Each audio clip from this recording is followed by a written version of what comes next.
નમસ્કાર, સ્વાગત છે આપના અરવલ્લી સમાચારમાં અને મોર્નિંગ બુલેટિન સાથે હું છું માસૂમ। સમાચારોની શરૂઆત કરીએ હેડલાઇન્સથી।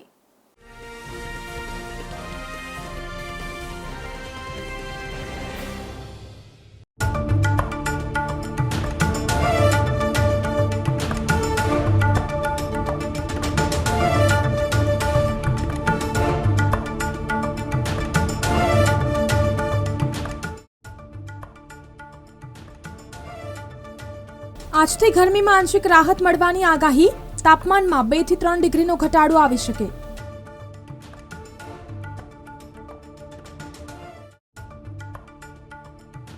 કેરીનો પાક ઓછો થવાની ભીતિ, વાતાવરણમાં થતા ફેરફારને આ વર્ષે પણ ઓછું થવાની ખેડૂતો દહેશત વ્યક્ત કરી।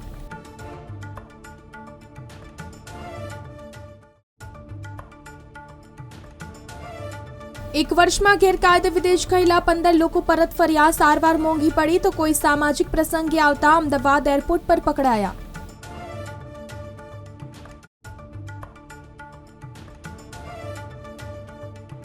ઓગણીસો 91 થી 2022ના સમયગાળામાં હીટવેવની તીવ્રતા અને આવૃત્તિમાં નોંધપાત્ર વૃદ્ધિ, સૌરાષ્ટ્ર અને કચ્છમાં હીટવેવમાં ચિંતાજનક વૃદ્ધિ।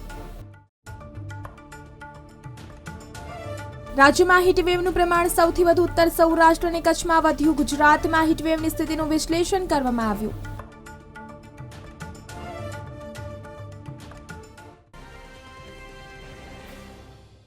યાત્રાધામ શામળાજી ખાતે રંગોત્સવની ભવ્ય ઉજવણી કરવામાં આવી। ભગવાન શામળિયા અબીલ ગુલાલ રંગે રંગાયા હતા। ચાંદીની પિચકારી દ્વારા કેસુડાનો રંગ ભગવાન શામળિયાને લગાડવામાં આવ્યો હતો તો રંગોત્સવના પાવન પર્વે ભગવાનને વિશેષ શણગાર કરાયો હતો। તો ગઈકાલે વહેલી સવારથી જ મોટી સંખ્યામાં ભક્તો ઉમટ્યા હતા તો સવારની શણગાર આરતી પહેલા રંગોત્સવ ઉજવાયો હતો। હોળી અને ધૂળેટીના પાવન અવસરે મંદિરને ફૂલોથી સજાવવામાં આવ્યું તો હજારો ભક્તોએ ભગવાન સંગ ધૂળેટી મનાવી હતી। યાત્રાધામ શામળાજી ખાતે રંગોત્સવની ભવ્ય ઉજવણી કરવામાં આવી। ભગવાન શામળિયા અબીલ ગુલાલ રંગે રંગાયા હતા। ચાંદીની પિચકારી દ્વારા કેસુડાનો રંગ ભગવાન શામળિયાને લગાડવામાં આવ્યો હતો તો રંગોત્સવના પાવન પર્વે ભગવાનને વિશેષ શણગાર કરાયો હતો તો ગઈકાલે વહેલી સવારથી જ મોટી સંખ્યામાં ભક્તો ઉમટ્યા હતા તો સવારની શણગાર આરતી પહેલા રંગોત્સવ ઉજવાયો હતો। હોળી અને ધૂળેટીના પાવન અવસરે મંદિરને ફૂલોથી સજાવવામાં આવ્યું તો હજારો ભક્તોએ ભગવાન સંગ ધૂળેટી મનાવી હતી। હોળીનું સુંદર મજાનું મહત્વ એવું છે કે અધર્મ ઉપર ધર્મનો જય એટલે કે હોલિકાનું દહન અને પ્રહલાદનું બચવું આ સુંદર એક મનોરથ છે। તેના અંતર્ગત શામળાજી વિષ્ણુ મંદિર ખાતે આજે ભગવાનને વિવિધ રંગોથી હોળી રમી અને ભગવાન જોડે ભક્તો પણ હોળી રમીને ધન્યતા અનુભવી રહ્યા છે। હમણાં હાલ શણગાર આરતી થઈ, ત્યારબાદ ભગવાનનો સેવાનો ક્રમ જેમાં 12:15 વાગે રાજભોગ, 2:15 વાગે ઉઠાપન, 6:30 સંધ્યા અને 8:15 શયન, 8:30 ભગવાનનું મંદિર મંગલ થશે। આજ રોજ સુંદર મજાનો પવિત્ર દિવસ હોય, અનેક ભક્તો ભગવાન જોડે હોળી રમી અને પોતાની ધન્યતા અનુભવી રહ્યા છે। અનેક ભક્તોએ દર્શન કરી હોળીનો લાભ લીધો। હર્ષ ઉલ્લાસથી અમે ભગવાનના સાથે હોળી રમીએ છીએ। ચાંદીની પિચકારીથી ભગવાનને રંગ ઉછાળીએ છીએ, હર્ષ ઉલ્લાસ કરીએ છીએ અને મજા આવે છે। આનંદ ઉલ્લાસથી ભગવાનના દર્શન કરવા આવ્યા। હું અહીંયા શામળિયા ભગવાનના મંદિરમાં દર્શન કરવા આવી છું અને બહુ બધા ભક્તો પણ આવ્યા છે। આજે શામળિયા ભગવાનના મંદિરમાં અમે બધાએ હોળી પણ રમી અને શામળિયા ભગવાન જોડે અમે ચાંદીની પિચકારીથી શામળિયા ભગવાનને હોળી ધૂળેટી રમવામાં આવી છે અને બહુ આનંદ આવ્યો છે। સામાન્ય રીતે સમગ્ર દેશમાં હોળીનો તહેવાર ફાગણ સુદ પૂર્ણિમાના દિવસે ઉજવાય છે, પરંતુ અરવલ્લી જિલ્લાનું એક એવું ગામ કે જ્યાં ધૂળેટીના દિવસે હોળી પ્રગટાવી તહેવાર ઉજવવામાં આવે છે। જિલ્લાના મેઘરજ તાલુકામાં આવેલ બાઠીવાડા ગામે બક્ષીપંચ સમાજની વસ્તી રહે છે। એક જ ગામના કુલ 12 મુવાડા છે, જેમાં 10 થી 12 હજારની વસ્તી વસવાટ કરે છે। આ ગામે દિવાળી કરતાં પણ હોળી સૌથી મોટો તહેવાર ગણાય છે। હોળી મનાવવા લોકો દેશ પરદેશમાંથી પોતાના વતનમાં આવે છે। 12 મુવાડાના લગભગ 10 થી 12 હજારની સંખ્યામાં બાલ વૃદ્ધ સૌ કોઈ ઢોલ ત્રાસા લાઠીઓ સાથે એક જ સ્થળે ઢોલ રમતા રમતા ભેગા થાય છે અને સમાજના મુખી રૂઢિગત રિવાજ પ્રમાણે હોળીની ખાધ્ય કરતા હોય છે। ખાધ્યનો ખાડો ખોદી તેમાં માટીના 4 લાડુ મૂકી તેના ઉપર કુંભ મૂકી ધજા સહિતનો સ્તંભ રોપવામાં આવે છે। સામાન્ય રીતે સમગ્ર દેશમાં હોળીનો તહેવાર ફાગણ સુદ પૂર્ણિમાના દિવસે ઉજવાય છે, પરંતુ અરવલ્લી જિલ્લાનું એક એવું ગામ કે જ્યાં ધૂળેટીના દિવસે હોળી પ્રગટાવી તહેવાર ઉજવવામાં આવે છે। જિલ્લાના મેઘરજ તાલુકામાં આવેલ બાઠીવાડા ગામે બક્ષીપંચ સમાજની વસ્તી રહે છે। એક જ ગામના કુલ 12 મુવાડા છે, જેમાં 10 થી 12 હજારની વસ્તી વસવાટ કરે છે। આ ગામે દિવાળી કરતાં પણ હોળી સૌથી મોટો તહેવાર ગણાય છે। હોળી મનાવવા લોકો દેશ પરદેશમાંથી પોતાના વતનમાં આવે છે। 12 મુવાડાના લગભગ 10 થી 12 હજારની સંખ્યામાં અબાલ વૃદ્ધ સૌ કોઈ ઢોલ ત્રાસા લાઠીઓ સાથે એક જ સ્થળે ઢોલ રમતા રમતા ભેગા થાય છે અને સમાજના મુખી રૂઢિગત રિવાજ પ્રમાણે હોળીની ખાધ્ય કરતા હોય છે। ખાધ્યનો ખાડો ખોદી તેમાં માટીના 4 લાડુ મૂકી તેના ઉપર કુંભ મૂકી ધજા સહિતનો સ્તંભ રોપવામાં આવે છે। દર વર્ષની જેમ આ વર્ષે પણ અમારી બોઠીવાડાની હોળી સમગ્રમ તો આ વિસ્તારમાં પ્રચલિત છે। બધે હોળી સાંજે બળે છે રાતે 12 વાગ્યા સુધીમાં, પણ અમારી હોળી એ સવારે લગભગ 11:30ની આસપાસ પ્રગટાવવામાં આવે છે। આખા જ બોઠીવાડાને એટલે કે 15,000 ધરાવતી ઠાકોર સમાજની વસ્તી ધરાવતું આ ગામ અને બધા જ વ્યક્તિઓ સવારે ઢોલ લઈ અને હાથમાં લાકડી એટલે કે દોડિયા રમવા માટેની એક લાઠી અને બધા જ ભાઈઓ બહેનો બાળકો માતાઓ બધા ખૂબ હર્ષ ઉલ્લાસથી અલગ અલગ ગામની ફળીઓમાં આ જગ્યાએ એકત્ર થાય છે। આવ્યા પછી તરત જ જે અમારો લાકડો દરેક ગામમાંથી નાખવામાં આવ્યો છે, એટલે કે એને અમે મોમેરો કહીએ છીએ, એ મોમેરો એકત્ર કરવામાં આવે છે અને એને ઊભો કરવામાં આવે છે અને 4 ગામોના 4 વડીલો આની અંદર એક ઊક હળગાઈ અને 4 બાજુ ફરી અને 5 રાઉન્ડ મારી અને આગ મૂકવામાં આવે છે અને પછી બધા દરેક ઘરેથી એક શ્રીફળ લઈને આવે છે અને આ શ્રીફળ એની અંદર ઉમવામાં આવે છે। દરેક ઘરેથી ચોખા અને ધાણી લાવે છે, એને અમારા હોળી માતાને પગે લાગે છે અને આ શ્રીફળ ઉમ્યા પછી અમારા ગામમાં સુખ સમૃદ્ધિ રહે અને બધું નિરોગી રહે એટલા માટે હોલિકા માતાજીને પ્રાર્થના કરવામાં આવે છે। બોઠીવાડા ગામની અંદર મારા ગામમાં એક જ સમાજ, મારું ગામ 15 થી 18 કિલોમીટરના ઘેરામાં આવ્યું। એક જ સમાજ, અમારી એકતા, અમારા મુખી સાહેબ, અમારા પ્રમુખ સાહેબ, આગેવાનો બધા જ અમે મળી અમે હોળી પહેલાં એક મિટિંગ મેળવતા હોઈએ છીએ। અમારા ગામની એક એકતા છે। ગામ અમારે કોઈ પેલું તેલું નહીં, અમારે બધી એક જ સમાજ છે, એટલે એક પણ તાલે રહેતા હોય એટલે અમારે કોઈ પણ સમાજના જે તે વડીલો છોરા યુવાનો બહેનો ઢોલ નગારા લાકડીઓ સાથે અમે સુલે શાંતિથી હોળીનો તહેવાર ઉજવ્યો। તમે મિત્રો જોઈ રહ્યા હો કે આ મેળાવડો કેવો સુલે શાંતિથી અમે વિશાળ મોટી સંખ્યામાં અમે ધૂળેટીના દિવસે અમે હોળી પ્રગટાવી રહ્યા છીએ અને અમે શાંતિથી તહેવાર ઉજવીએ છીએ।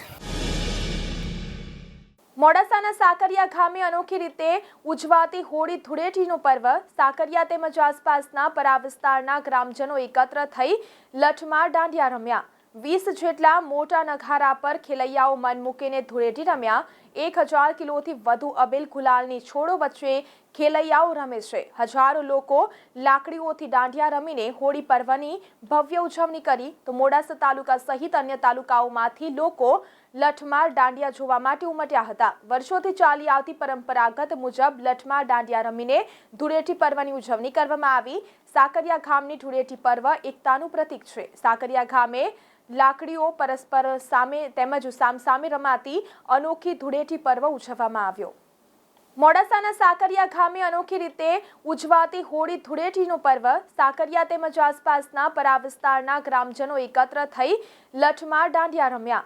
20 જેટલા મોટા નગારા પર ખેલૈયાઓ મન મૂકીને ધૂળેટી રમ્યા। 1000 કિલોથી વધુ અબીલ ગુલાલની છોડો વચ્ચે ખેલૈયાઓ રમે છે। હજારો લોકો લાકડીઓથી દાંડિયા રમીને હોળી પર્વની ભવ્ય ઉજવણી કરી તો મોડાસા તાલુકા સહિત અન્ય તાલુકાઓમાંથી લોકો લઠમાર દાંડિયા જોવા માટે ઉમટ્યા હતા। વર્ષોથી ચાલી આવતી પરંપરાગત મુજબ લઠમાર દાંડિયા રમીને ધૂળેટી પર્વની ઉજવણી કરવામાં આવી। સાકરિયા ગામની ધૂળેટી પર્વ એકતાનું પ્રતીક છે। સાકરિયા ગામે લાકડીઓ પરસ્પર સામે તેમજ સામસામે રમાતી અનોખી ધૂળેટી પર્વ ઉજવવામાં આવ્યો। સાકરિયા ગામમાં વર્ષો પરંપરાગત હોળી ધૂળેટીની ઉજવણી થાય છે। અહીંયા ધૂળેટીની ઉજવણી સાંજે સાકરિયા ગામના સર્વે જ્ઞાતિના લોકો ભેગા થાય છે। અહીંયા 20 થી 25 ઢોલ વગાડી દાંડિયા સાથે ધૂળેટી રમે છે અને હજારો કિલો ગુલાલ ઉડાડી લોકો ઉત્સાહપૂર્વક અહીંયા દાંડિયામાં ભાગ લે છે।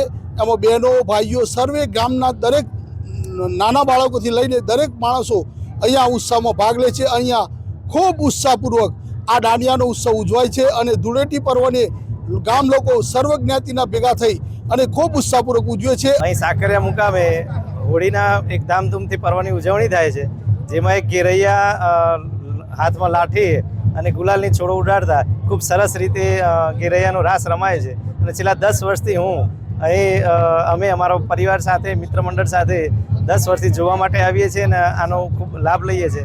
ખૂબ અનોખી રીતે આ પર્વ અહીં ઉજવાય છે, જેનો અમને બધાને ખૂબ આનંદ છે અને અમે આ પર્વને ખૂબ ધામધૂમથી ઉજવીએ છીએ। વર્ષો જૂની પરંપરા સાકરિયા ગામમાં ચાલે છે એ જાણી અહીંયા અમે છેલ્લા 5 વર્ષથી જોવા માટે બધા મિત્રો સાથે આવીએ છીએ અને આ જૂની પરંપરા આ ગામે જાળવી રાખી છે એ જોઈને અમને ખૂબ જ આનંદ થયો। અને આ જૂની પરંપરા હજુ પણ ચાલુ છે આ 21મી સદીમાં અને એ અનોખી રીતે અહીંયા ઉજવાય છે અને આખું ગામ એકત્ર થાય છે અને અહીંયા ગુલાલ આખા ગામમાં ઉડે છે અને સર્વ જ્ઞાતિ એક થઈ અને આ ધૂળેટીની પર્વની ઉજવણી સરસ રીતે કરે છે। તો આ પરંપરા જાળવી રાખી એક ઐતિહાસિક સાકરિયાએ બિરુદ પૂરું પાડ્યું છે ગામે અને એ જોઈ અને અમને પણ એવું થાય કે આવું પણ અમારા ગામમાં થવું જોઈએ। આજથી તાપમાનમાં 2 થી 3 ડિગ્રીનો ઘટાડો આવી શકે છે। હવામાન વિભાગે રાજ્યમાં ગરમીમાંથી આંશિક રાહત મળવાની આગાહી કરી છે। ગરમીમાં આંશિક રાહત મળવાની આગાહી હવામાન વિભાગ દ્વારા વ્યક્ત કરવામાં આવી છે। દેશ વિદેશમાં ખ્યાતિ પામેલી વલસાડી હાફૂસ સહિત કેરીનો પાક ગ્લોબલ વોર્મિંગ અને વાતાવરણમાં થતા ફેરફારને આ વર્ષે પણ ઓછો થવાની ખેડૂતો દહેશત વ્યક્ત કરી રહ્યા છે। વૃક્ષ પર શરૂઆતના તબક્કામાં મંજરી ફૂટ્યા બાદ ખેડૂતોએ વધુ પાક થવાની આશા સાથે સમયાંતરે જંતુનાશક દવાનો છંટકાવ કરવા છતાં જંતુના ઉપદ્રવને કારણે નુકસાનની ભીતિ વ્યક્ત થઈ રહી છે। વિદેશ જવા માટે લોકો અનેક પ્રકારના પેંતરા કરતા હોય છે। એમાં પણ ખાસ કરીને જ્યારે લોકો પાસપોર્ટ સાથે ચેડા અથવા બોગસ ડોક્યુમેન્ટના આધારે પાસપોર્ટ બનાવે છે ત્યારે ક્યાંક ને ક્યાંક તે પકડાઈ જાય છે અને આ વખતે 1 વર્ષમાં કુલ 15 જેટલા કેસ આવા સામે આવ્યા છે, જેમાં બોગસ પાસપોર્ટના કેસ નોંધાયા છે। રાજ્યમાં હીટવેવનું પ્રમાણ સૌથી વધુ ઉત્તર સૌરાષ્ટ્ર અને કચ્છમાં વધ્યું છે। ઉત્તર સૌરાષ્ટ્રમાં ખાસ કરીને જામનગર, મોરબી અને રાજકોટ જિલ્લાના હિસ્સાઓમાં 1 દિવસ પ્રતિ વર્ષના દરથી હીટવેવના દિવસો વધી રહ્યા છે। આણંદ કૃષિ યુનિવર્સિટીના હવામાનશાસ્ત્ર વિભાગ દ્વારા હાથ ધરાયેલા સંશોધનમાં ગુજરાતમાં હીટવેવની સ્થિતિનું વિશ્લેષણ કરવામાં આવ્યું છે। 1961 થી 1990ની આધારભૂત સમયગાળાની તુલનામાં 1991 થી 2022ના સમયગાળામાં હીટવેવની તીવ્રતા અને આવૃત્તિમાં નોંધપાત્ર વૃદ્ધિ જોવા મળી છે। વિશેષ રૂપથી સૌરાષ્ટ્ર અને કચ્છમાં હીટવેવમાં ચિંતાજનક વૃદ્ધિ નોંધાઈ છે। ઉત્તર સૌરાષ્ટ્રમાં હીટવેવનું પ્રમાણ ખૂબ ઝડપી વધી રહ્યું છે। નોંધનીય છે કે પૂર્વ ગુજરાત, મધ્ય અને ઉત્તર ગુજરાતના કેટલાક હિસ્સાને બાદ કરતા રાજ્યના મોટાભાગના હિસ્સામાં હીટવેવની તીવ્રતા અને સમયગાળો વધ્યો છે। સંશોધનમાં હીટવેવ ડ્યુરેશન ઇન્ડેક્સનો ઉપયોગ કરવામાં આવ્યો છે, જે સતત 3 દિવસ સુધી 95માં પ્રતિ શતકથી વધુ દૈનિક મહત્તમ તાપમાનવાળા દિવસોની વાર્ષિક ગણતરી દર્શાવે છે। સંશોધનમાં 1961 થી 1990ના ગાળાને આધારભૂત સમયગાળો માનવામાં આવ્યો છે। તો આ સાથે મોર્નિંગ બુલેટિનમાં અત્યારે બસ આટલું જ। નમસ્કાર।